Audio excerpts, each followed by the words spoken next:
Hi, everybody. Chris Gall here today. Come to talk to you about an exciting new book I've got coming out. Just came out last week. Then maybe answer some of your questions that you might have about my process, some of my interests, and well, we'll see what other kind of questions just come up. So first of all, want a very excited announcement about my. Whoop, that's not the right one. That's my first one. Big Ship Rescue is my book coming out that just came out last week. And if you've ever wondered what happens to giant ships that crash onto rocks and wash ashore, and how in the world do they get them rescued, and how in the world do they get those boats off the shore, this is a book about that. So it's about the equipment that's used, the people that are involved, and how it's done. It's a very fascinating book, and I'm very excited about that. It is the companion book, of course, to Big Rig Rescue, which came out last year, about semi-trucks and what happens when they get into trouble, how do they get rescued, and what kind of equipment and machines are used to help. So very excited about that. I've always been a fan of machines. I like to draw machines. I like trucks, cars, planes, pretty much anything that has a mechanical thing to it. So I've always liked that. And then I'm also familiar with rescue, as I'll tell you a little bit later. So putting them all together, it seemed like to be a good series of books about things that many people don't really know how they work.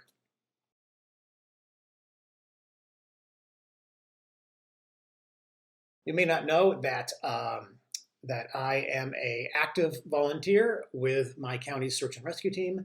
And believe it or not, we use a lot of the same techniques for some of the rescues that we do. We have helicopters, we have ropes, we have pulleys, and we have to form plans and figure out how to do things. So but definitely my volunteer work has helped me be interested in this topic. Well, I was thinking about this, and I think I wouldn't use the word fun, but I might use the word satisfying, in that I think when we are looking for a missing person, more than any of the other work we do, but when we're looking for a missing person, it can be a very frightening time for loved ones and family and friends. So when we have a positive outcome in a search for a missing person and we can reunite them with their loved ones, it can be a very, very satisfying moment and can really change people's lives. I have traveled for research for other books. However, I did not for Big Ship Rescue, mainly because it was the time of COVID, and when I was writing and drawing my book, I was stuck inside my house. So I had to use a lot of research. That's the next best thing. If you can't travel to get it, do research. I love the Narnia series by C.S. Lewis, Stuart Little and Charlotte's Web by E.B. White. And I seem to remember really liking a book about a mouse that rode a motorcycle, but I can't remember exactly who wrote it. Now, I thought a lot about this, and I think hands down I would be Max from Where the Wild Things Are. Because when I was a little boy, I could think of nothing cooler than having my wallpaper come to life at night and letting me explore outside of my bedroom into some fantasy world. So I think it would be Max. First of all, I don't think you're ever too old to do anything. And the older you get, I think you can be as much a child as you still want to be. But I'll give you an example for me.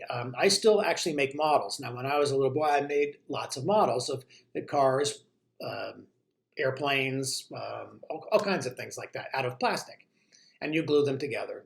And I also made model rockets that I would launch when I was a little boy, too.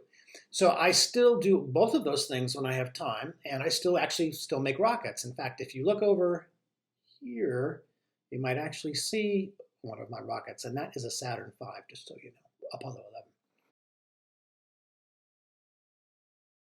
This is hands down, this is an easy one. And this is, I would say, would be Napoleon Dynamite. Now, not only have I watched it several times, I have actually watched it probably 100 times. And in honor of Napoleon, I always try to serve myself a plate of tater tots while I'm watching. I don't care for chocolate. I definitely don't like Brussels sprouts. And to this day, when I hear a plane go overhead in the sky, I run outside and I look up to see what kind of plane it is. And that's true. I like to write wearing sweatpants and slippers because it makes me feel like it's Saturday morning. and it makes me very relaxed. And the answer is I don't. When I'm writing, I prefer to have a very quiet room so I don't have any distractions.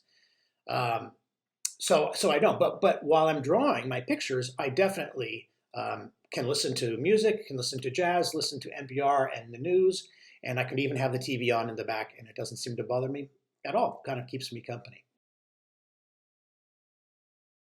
Well, that book would happen to be Otis and Will Discover the Deep, the record-setting dive of the bathysphere. Now, I'm reading this book right now because I'm actually writing a book about the history of diving and the history of how people learn to breathe underwater. So this is a very well-written book. It's a very exciting story, true story, and the drawings are absolutely fantastic. So that's what I'm reading right now. Well, guys, that's all for me. Thanks for joining me. Make sure you go out and seek out a copy of Big Ship Rescue. Very excited about that, and you'll have a good day.